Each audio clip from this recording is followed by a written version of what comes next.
Have you ever wondered why on Christmas we cut down and carry evergreen trees inside our houses, decorate them with fancy ornaments, and place presents underneath them? James Arthur wrote, "So why do people bring pine trees into their houses at the winter solstice, placing brightly colored red and white packages under their boughs as gifts to show their love for each other and as representations of the love of God and the gift of His Son's life? It is because, underneath the pine bough, is the exact location where one would find this most sacred substance, the Amanita muscaria, in the wild." The Amanita muscaria is the red and white magic mushroom that grows almost exclusively beneath pine trees. Their main psychoactive ingredient is muscimol, as well as trace amounts of DMT, an entheogen naturally produced in the brain's pineal gland. The pine cone-shaped pineal gland is an organ that produces the same DMT found in this pine tree fungus, and much more. Dr. Rick Strassman wrote, "DMT exists in all of our bodies and occurs throughout the plant and animal kingdoms. It is part of the normal makeup of humans and other mammals, marine animals, grasses and peas, toads and frogs, mushrooms and molds and barks, flowers and roots. DMT is in this flower here, in that tree over there, and in yonder animal. It is most simply almost everywhere you choose to look. Indeed, it is getting to the point where one should report where DMT is not found, rather than where it is." James Arthur wrote, "The pine tree is one of the well-known central relics of Christmas. Under this tree is where those who are deemed good find their reward in the form of a present. A big red and white rounded mushroom grows under the very tree we are to look under on Christmas morning to find our gift. Green, red, and white as Christmas colors comes from the evergreen tree and the red and white mushrooms underneath. The word Christmas originally comes from the Egyptian Christ, oiled or anointed one, and mace, the sacred cakes annually made and ingested by the Egyptians. This Eucharist was originally made from Amanita muscaria, or was the mushroom itself. The tradition existed all over the ancient world, but most of the iconography and symbology recognized today comes from pre-Christian Northern Europe." James Arthur wrote, "The very name Christmas is a holiday name composed of the words Christ, meaning one who is anointed with the magical substance, and Mass, a special religious service or ceremony of the sacramental ingestion of the Eucharist, the body of Christ. In the Catholic tradition, this substance, body, soma, has been replaced by the doctrine of transubstantiation, whereby in a magical ceremony the priests claim the ability to transform a cracker or round wafer into the literal body of Christ." Dana Larson wrote, "Although most people see Christmas as a Christian holiday, most of the symbols and icons we associate with Christmas celebrations are actually derived from the shamanistic traditions of the tribal peoples of pre-Christian Northern Europe. The sacred mushroom of these people was the red and white Amanita muscaria mushroom. These peoples lived in dwellings made of birch and reindeer hide called yurts. Somewhat similar to a teepee, the yurt's central smoke hole is often also used as an entrance. After gathering the mushrooms from under the sacred trees where they appeared, the shamans would fill their sacks and return home. Climbing down the chimney entrances, they would share out the mushrooms' gifts with those within. Santa also dresses like a mushroom gatherer. When it was time to go out and harvest the magical mushrooms, the ancient shamans would dress much like Santa, wearing red and white fur-trimmed coats and long black boots. To this day, Siberian shamans dress in ceremonial red and white fur-trimmed jackets to gather the magic mushrooms. First, they pick and place the mushrooms to partially dry on nearby pine boughs, which prepares them for ingestion and makes the load lighter. This is why we decorate our Christmas trees with ornaments and bulbs, because the gatherers would always adorn trees with drying mushrooms. Next, the shaman collects his red and white presents in a sack and proceeds to travel from house to house, delivering them. During Siberian winters, the snow piles up past the doors of their yurts or huts, so the red and white clad shaman must climb down the smoke hole or chimney to deliver the presents in his sack. Finally, the appreciative villagers string the mushrooms up or put them in stockings hung affront the fire to dry. When they awake in the morning, their presents from under the pine tree are all dried and ready to eat. Dana Larson wrote, The amanita mushroom needs to be dried before being consumed. The drying process reduces the mushroom's toxicity while increasing its potency. The shaman would guide the group in stringing the mushrooms and hanging them around the hearth fire to dry. This tradition is echoed in the modern stringing of popcorn and other items. James Arthur wrote, "The ancient shamanic use of Amanita muscaria in Siberia is well documented. Despite governmental oppression against its use, there are still many who refuse to accept the authorized state religion and continue the shamanic traditions in secret. Just as the Siberian shaman, commonly dressing in red and white, would enter through the opening in the roof of a home where a ritual was to be done, Santa Claus also arrives on the roof and enters through the chimney. Just as the shamans would gather the mushrooms in bags which they would bring with them when performing a ceremony, Santa Claus also, on the holy day, brings presents in a bag. Siberian reindeer also enjoy eating Amanita muscaria mushrooms, and thus are often used as a lure by the deer-herding natives.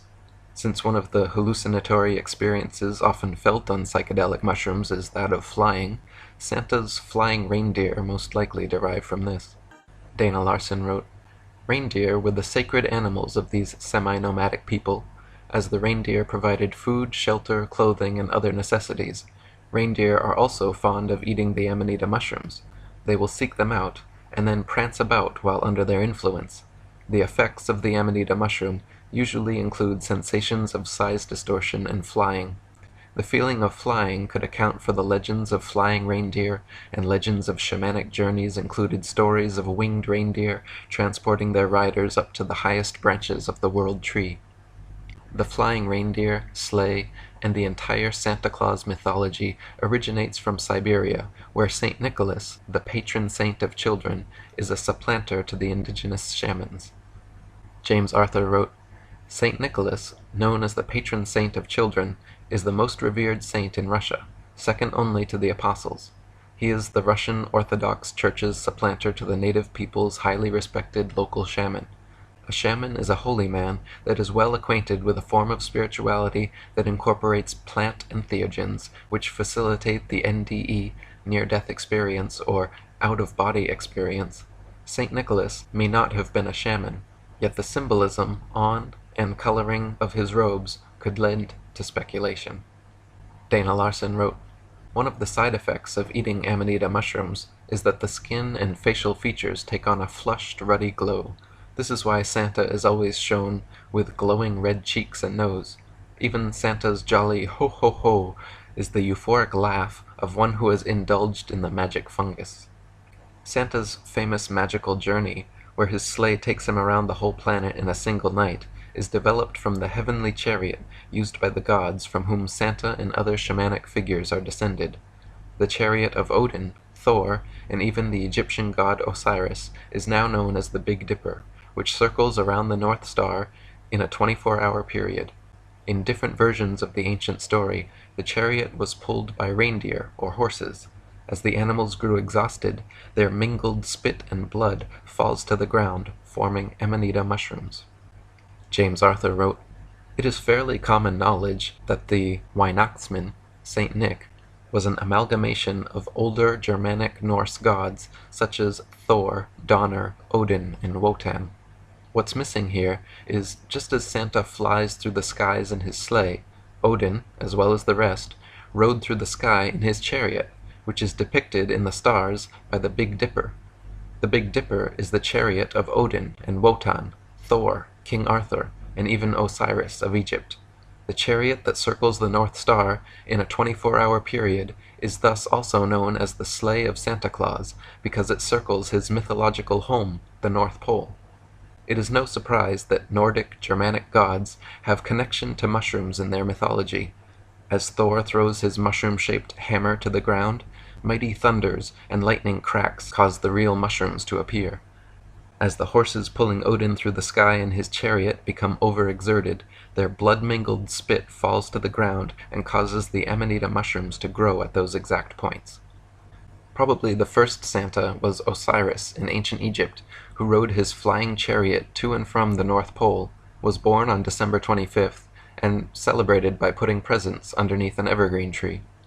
James Arthur wrote, Not only did Osiris ride the sky in a chariot, but after his death Isis found that an evergreen, cedar, had grown overnight from a dead stump to full-sized, which was understood as a sign of Osiris's rebirth and immortality.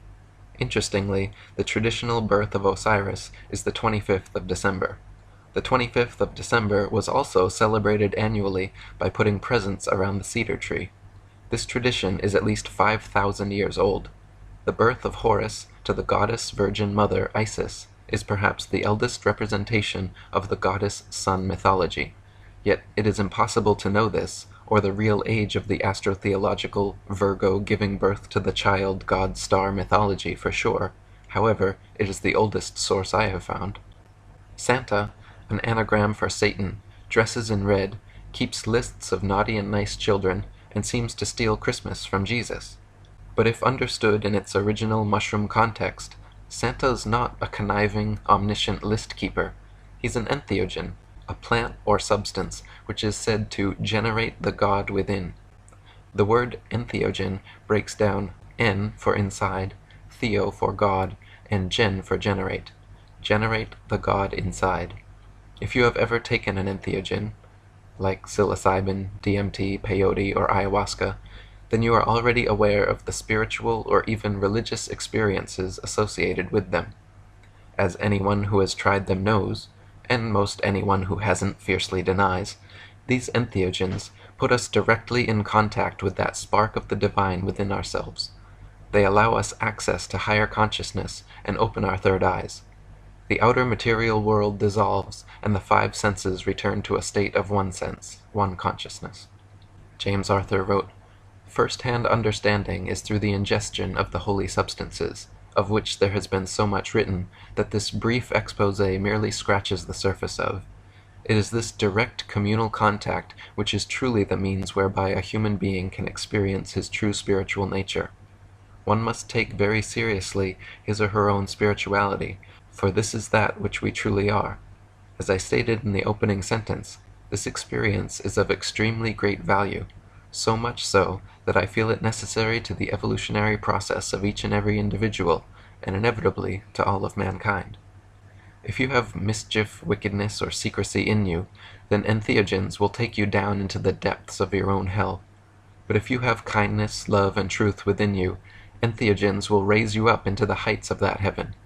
When people of a poor disposition or in a negative mood eat magic mushrooms, they usually have a bad trip and experience frightening or depressing hallucinations. When people of a good disposition or in a positive mood eat mushrooms, they usually have a great trip and experience hours of uncontrollable laughter and a loving, close feeling with everyone around. Just like at Christmas Santa keeps lists of children who are naughty and nice, at Easter only good kids get to eat the colored eggs. This is likely because good kids on mushrooms are hilarious and lots of fun, whereas naughty kids on mushrooms guarantee a bad trip for everyone, so they get coal at Christmas and no eggs at Easter. James Arthur wrote, "Santa Claus is an all-knowing icon that reads the hearts and intentions of everyone on the planet. Each child is told the story of the round man who wears red and white, and his associates, reindeer, little people, and Mrs. Claus. They are also told the story of a miraculous worldwide flight in a sleigh which results in presents being delivered under a tree. Yet when a child reaches the age of reasoning, he is informed that this story is all a fabrication. This revelation is devastating upon the psyche of a young mind. It is also at this time that the child is often comforted and pacified from the shock by very strong reinforcement that the religious systems which the parents or guardians profess are indeed factual, and an attempt is made to incorporate the respective religious traditions into the holiday as the real meaning for the celebration. Santa Claus and the Easter Bunny have both been uprooted from their original positions.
friends come to